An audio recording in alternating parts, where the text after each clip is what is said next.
The Undertaker wants one more match. Bryan Danielson has commented on if he would return to WWE, and Tony Khan has confirmed that he has met with Shane McMahon. Welcome to Wrestling Republic News, your daily show which brings you all the non-dirt sheet wrestling news in the time that it takes for you to drink your morning coffee. We've a stacked one today, so let's get straight into things, but before we do, please like, subscribe and comment. It helps us out massively. The Undertaker has revealed that he wants to come out of retirement for one more match in WWE. He revealed on the Impulsive podcast with Logan Paul that he wants to come out of retirement for one more match to put the exclamation point on his career, because right now when he goes backstage he can't stay for a full show because he gets the itch that he has some unfinished business in the ring. His last match, which is currently his retirement match, was nearly 5 years ago now at WrestleMania 36 when he took on AJ Styles in the Boneyard match. And the match was praised pretty much universally. The only negative to it was obviously there was not a crowd, but it was a great cinematic match and a lot of people thought that that was the best way that he could end his career.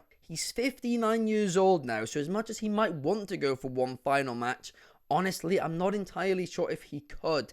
Would you want to see it? Let me know in the comments down below. In the same interview with Impulsive, Undertaker praised Logan Paul for making the United States Championship feel important again. Taker said that Logan Paul taking the United States Championship everywhere he was going, from podcasts to boxing fights, made the title feel important, and honestly that's actually quite a good point. But the complaint from many fans during the US title reign that Logan Paul recently had was that, well, he just wasn't there enough in WWE. He was barely defending it. I think he defended it 2 times in almost 300 days. But again, Undertaker's point is very valid too. I feel like there's probably a happy medium between the two and that wasn't quite found. In some absolutely huge news, Tony Khan has confirmed that he recently sat down with Shane McMahon. There have been a lot of internet rumblings about this. There was a photo which leaked online by the dirt sheets, all of this stuff, but we didn't really know anything official, and of course, shoot Wrestling Republic, we don't touch any of the dirt sheet news. We're not interested in that stuff. But Tony Khan has now confirmed this,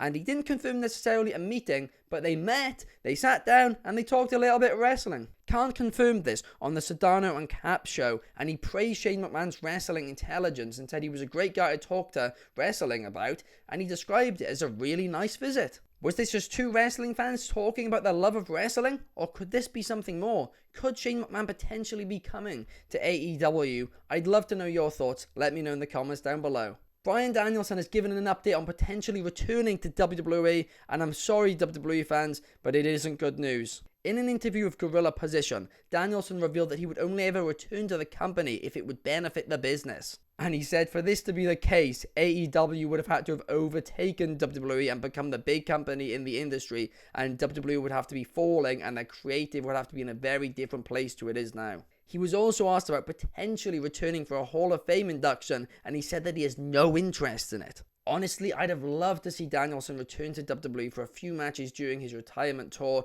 because there's just so many dream matches that he could have had there.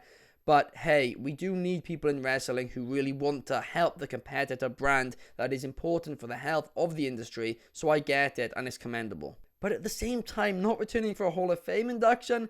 Come on Danielson, you deserve your flowers. Tony Khan has said the future of AEW is looking very bright following meeting with Warner Brothers Discovery in Paris. He took to X, formerly known as Twitter, to thank Warner Brothers Discovery for the meeting and said that it's a very exciting time for AEW and the future is bright.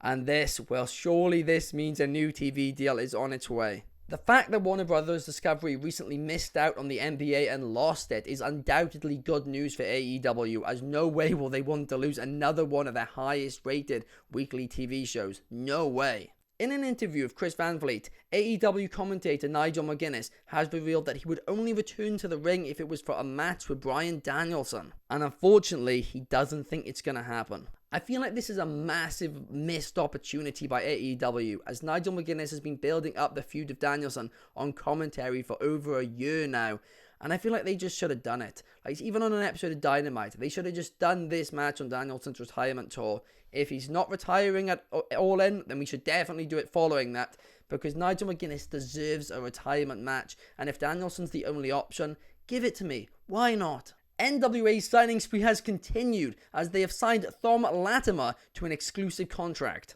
The signing makes a lot of sense considering he's the current NWA National Champion, but even still, the fact that NWA is signing so many talents recently is certainly a great thing to hear, because of course, the more jobs in wrestling, the better for the wrestling industry. Now let's talk a little bit of British wrestling news, shall we? Progress Wrestling have announced the majority of their card for Chapter 170 Wrestling Never Sleeps. The event will be taking place on Monday, August 26th, so it's the day after AEW All in Wembley.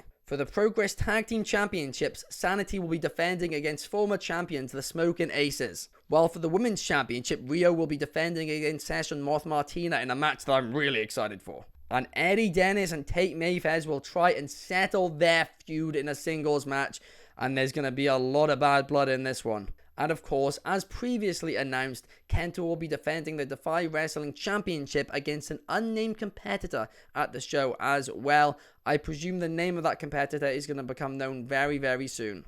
And in the main event, we will see Luke Jacobs defend the Progress World Championship against Kid Lykos after Luke Jacobs shockingly defeated Lykos in under 10 minutes to win the championship last month. I'm really excited for that event, and I'm certainly going to be covering it in more detail in the next few weeks to come. But that is all the news for today, guys. I hope you guys did enjoy. If you did, please like and subscribe. It helps us out massively, and I'll be back tomorrow, same time, same place. See you then. Peace!